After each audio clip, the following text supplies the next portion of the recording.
sa mga family, sa kanilang mag-asawa, kay Brother Peter at kay Sister Esther.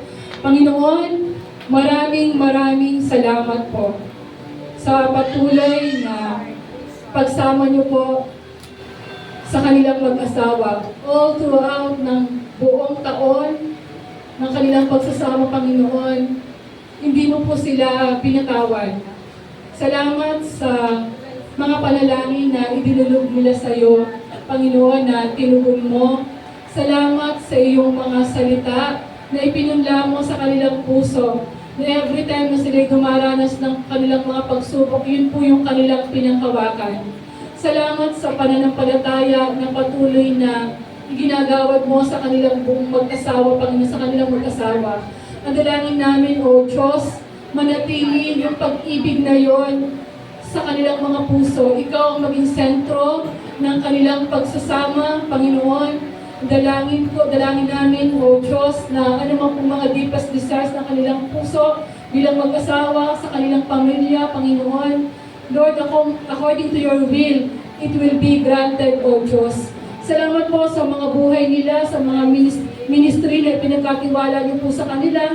Patuloy po itong yumabong, mas maging malalim ang pagkakilala nila spiritually, biblically, O God, in the name of Jesus, Lord. Pagpalain niyo po ang kanilang mga anak, ang kanilang mga buhayan, Lord, even yung mga Bible studies na ginaganap sa kanilang tahanan. Salamat dahil ikaw po ang nagbukas ng opportunity nang sa ganun magamit mo ang kanilang tahanan, ang kanilang mga buhay, na mas marami pang mga taong makakilala sa iyo, O God.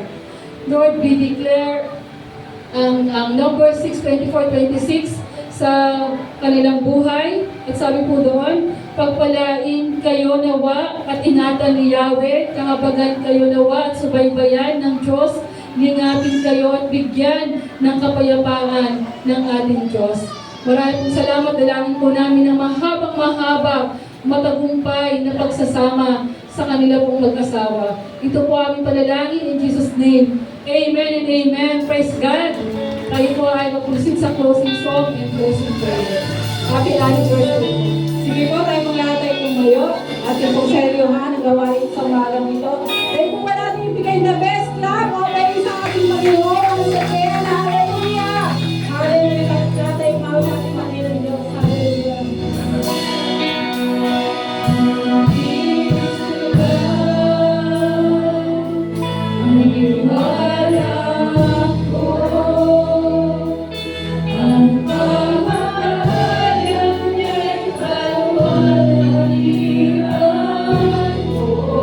Oh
lahat, maraming pong salamat sa kakatapos na second service na ito. Simula kanina hanggang sa mga oras na ito, Panginoon. Salamat, salamat, banal na Espiritu Santo sa iyong gabay at patnubay, Panginoon. Salamat, salamat sa mensahe na narinig namin sa umaga ito. Tunay nga po kami ay naibay, lumakas at tumaas ang aming atas ng aming pananampalataya. Tunay nga po ang iyong salita ay gaya ng isang tabak na ito'y na magkabilay talim, Panginoon, na sa aming mga buhay, Panginoon, ay nakatatalas ng aming mga inisip, Panginoon. Salamat, salamat sa nagbigay ng mensahe kay Sister sa kanyang buhay, Panginoon. Natin blessing, pagpalain mo po sila at kanyang asawa, si Kuya Greg, Panginoon. Ano man ang desire ng kanyang puso at isip, Panginoon, pagkaloob mo po, Panginoon. Sana po siya humayo, lumabas, Panginoon, at maging magpapala po siya sa iba, Panginoon. Salamat, salamat sa lalaki at babae na gumanong ngayong umaga, Panginoon. O banal na Espiritu Santo, buksan mo po ang kalangitan at ibuhos mo po ang iyong saganang pagpapala, Panginoon. Alam po namin ang lahat ng aming ginagawa ay hindi mawawala ng kapuluhan, Panginoon. Pagpalain mo po ang lugar na ito, Panginoon. Ibuhos mo po ang dugo ng aming Panginoon Jesucristo. Ingatan mo po ito araw at gabi, Panginoon. At sa aming pag-uwi, sa aming pasamantalang tahanan, taglay-taglay namin ang iyong biyaya at pagpapala. Makauwi kami ng ligtas at mayapa, Panginoon. At Lord, ngayon na po ang bahala sa amin. Maraming salamat, Diyos Ama, sa pagpapala at pagsama ng Diyos Anak at sa pagkikisa ng banal na Espiritu Santo. Noon, ngayon at kailangan. Ito po ang aking dalangin. Kayo po ay pag-asa. Sa tanging pangalan ni Jesus, ang lahat ay magsabi na, Amen!